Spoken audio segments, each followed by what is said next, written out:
Hello, it's Mr. Wyman, and I'm going to be sharing with you information about writing informative and explanatory texts. So these are nonfiction writing projects where you're actually going to do research. You're going to look up sources about a topic. You're going to write down essential or research questions, and then you're going to hunt for the answers to those questions. Along the way, you'll learn additional information that you're going to want to include in your informational writing. This says, the Great Wall of China is one of the greatest structures built by humans. It stretches across northern China for thousands of miles. The ancient Chinese built the Great Wall to protect themselves against their enemies. How could you share the history of the Great Wall of China with an audience? One way is by writing an informative, explanatory text. In other words, you're going to, if you wanted to share information about the Great Wall of China, you would provide just that, information. You would inform people. And the word explanatory means explanation, explaining, like why the ancient Chinese people built the Great Wall and how they built it. What is informative explanatory text? I already shared a little bit about this, but the Great Wall of China has a long and interesting history. Workers began building the Great Wall in 220 BCE. It is made of brick, dirt, and stone. It took 2,000 years to finish. These are all examples of facts and details that you can find in an informative explanatory text. The kinds of things you would write if you were writing about the Great Wall of China. In an informative or explanatory text, you present information about a specific topic and support it with facts and details. The information is presented in a clear way for a reader. Read the ways to make your informative explanatory text effective. And what this book, these pages start with is the idea of organizing your text. So an informative text, just like any text, is going to have an introduction, and that tells your reader what you're writing about, like where in their mind they can put this information. They need to be able to make connections between what you're writing and what they already know. Hopefully they know something about it, and you need to present enough details and facts for them to store in there for it to make it interesting. The introduction is interesting. It also grabs the reader's attention and states the topic. So you want to create a hook, right? A lot of times there's questions like, what do you already know about the Great Wall of China? Or what are walls used for? That kind of thing. And then there's the body. The body includes details that support the topic. It provides facts, details, and explanations. The body is going to be big. Okay, that's where you provide all of the stuff, okay? Just like, in your own person, you've got your head, your mind, that might be the introduction of the paragraph, but then your body is huge, right? And the conclusion would be just your feet, okay? Like what you're left with, the steps behind you as you're walking along, okay? There's a little figurative language for you. The conclusion of your writing is satisfying and sums up your text in a memorable way. And here's an example text that'll be helpful for us as we prepare to write our own informative writing paragraph or project. Roman arches. The ancient Romans are famous for their architecture. Architecture is the art and science of making buildings. Roman buildings were very sturdy because they were constructed using the simple shape of a curved arch. An arch is the shape of a half circle. The Romans were among the first people to use arches in buildings. Because arches were strong and attractive, they could be used to design graceful buildings. The Romans used cut stone and concrete to make their arches. They created a type of concrete that was very strong and it dried quickly. In addition, arches were very useful. In earlier times, most entrances to buildings were made of two posts with a large stone laid across the top. However, the stone cracked if it was too heavy, Arches were made with smaller and lighter stones that fit together. Furthermore, the curved shape of the arch spread the weight of the stones, so no part was too heavy. Therefore, the arch did not break. Now, here's some learning ideas. Topic. The writer gets the reader's attention in the introduction. The writer also states the topic, the Roman arch. Draw a box around the topic sentence. So let's see, right here at the beginning. The ancient Romans are famous for their architecture. Okay, but this whole thing isn't just about architecture.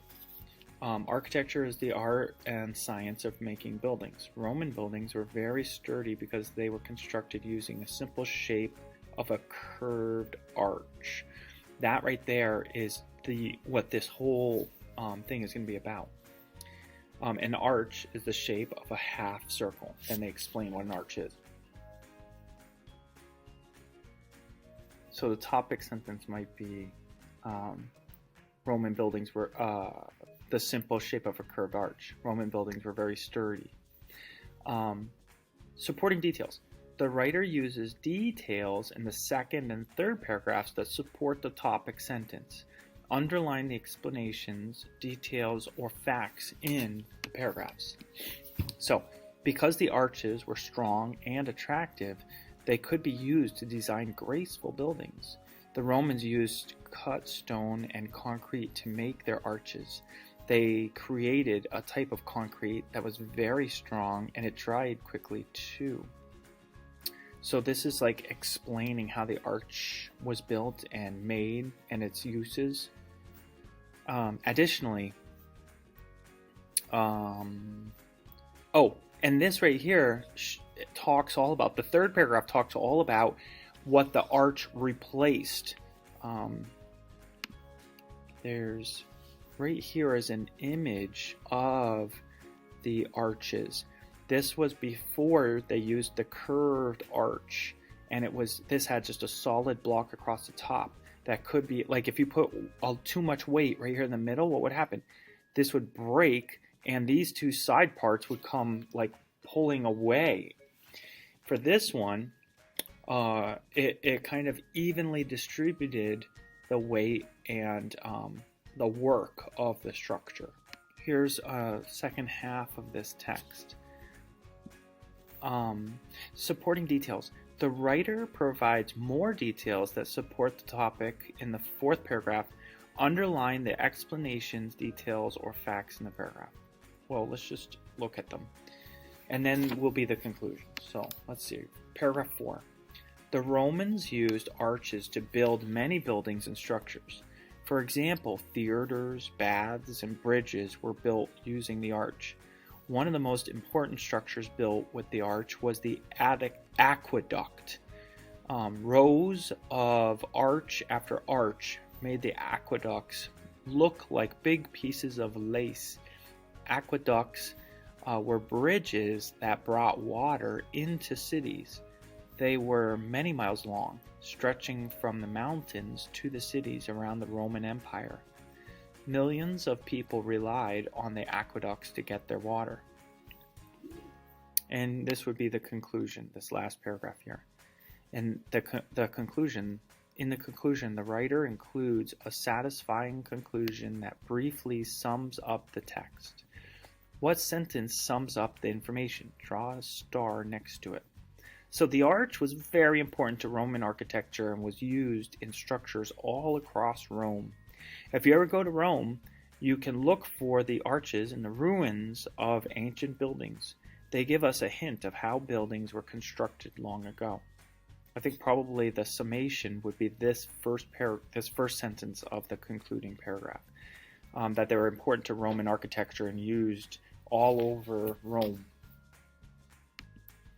Take a look at this marvelous example of the Roman arches. Look how huge these arches are. This, I believe, would be the picture of an aqueduct that still exists. Why do you think the author chose to write about the Roman arch? what did you learn about the Roman arch? Have you seen such arches anywhere else? Here in America, they use arches to kind of model or celebrate the Roman architectural feat of figuring out the arch. It's pretty incredible. Now, it's time to take notes. So, in presenting all this information to you, I really want to teach you what it is to take notes. I've talked to you about taking notes a lot and showed you how, and I've modeled for you. But let's talk about research, taking notes, and learning new information. Get ready. Take notes on research. The writer of the mentor text, the one about Roman architecture and the arch, had to take notes, had to read a lot about Roman architecture in order to do this writing. Before he could write a draft, he researched his topic. Here is a paragraph from one of the books he found. So this would be from a source, and then after reading this paragraph, or actually while reading this paragraph, the author of the text that I just read to you would have taken notes, would have written ideas down on paper, maybe something like sticky notepads while reading. Roman architects had two advantages: the use of concrete and the invention of the arch. Romans discovered that mixing volcanic ash with gravel and seawater made a strong concrete that was almost unbreakable. Concrete was also cheaper and stronger than stone, and was perfect for constructing large buildings. The arch allowed Roman architects to build doorways with shaped stones that arched over two pillars. Arches used less stone and were stronger than regular doorways. The Romans used concrete and arches to build some of their most beautiful structures, including bridges, aqueducts, and domes.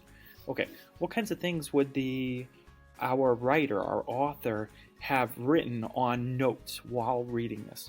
And sometimes you have to pause while reading, obviously, to jot down an idea. And whenever you're taking notes, you want to put it into your own words. Okay, so what kinds of things do you think that our writer wrote down? Some things from this text were mentioned in the mentor text, but then there were other things that weren't mentioned, and the things that were mentioned were written in a different way than this text. Let's see. Here are some examples of what our author may have written down. The writer took notes on each of the books he found. Here is the note card that he filled out for the text that I just read for you. What kinds of information does he include? So on the first line, he wrote the main idea from the passage that he wanted to use in his report. So the main idea was that concrete and the arch gave Roman architectures two advantages. He listed notes about details from the passage. How do the details support the main idea? So here are some of the details. Arches used less stone and were longer than regular doorways. I found that pretty interesting. I'm surprised they didn't include that in their actual writing. Here's another detail. Romans used concrete and the arch to build bridges, aqueducts, and domes. I remember him talking about aqueducts in the writing. And then for the source, Roman Architecture by Tracy Telling. Finally, he wrote where he had found the passage. Where did he find this passage? Well, right here. Now, why would you write down the source? Well, if you want to go back and get more information, or if you, the idea is for you to tell your readers where you got the information. You didn't just make it up. But also, maybe the reader wants to get more information, and it's good to be able to go back to the source and read even more about your wonderful topic. So it's time for you to give this a try. Now, you're not going to be writing about the Great Wall of China. This text that I'm using in order to teach you these ideas, these skills, does have students trying it out by researching the Great Wall of China. Pretend that your topic is the Great Wall of China. Here is some information that you might use in your informative piece. Read the text. Think about the important ideas in each paragraph. Also, think about the interesting details that you might use in your informative piece. So if this were a topic and we found this source and we were reading it, we would take some notes. What kind of notes would we write down? Well, first of all, this is suggesting that you identify the main idea in the first paragraph. Here the text is suggesting that you look for which interesting explanations, details, or facts would you use in your informative or explanatory text. And then lastly, for this particular page, the second paragraph describes how soldiers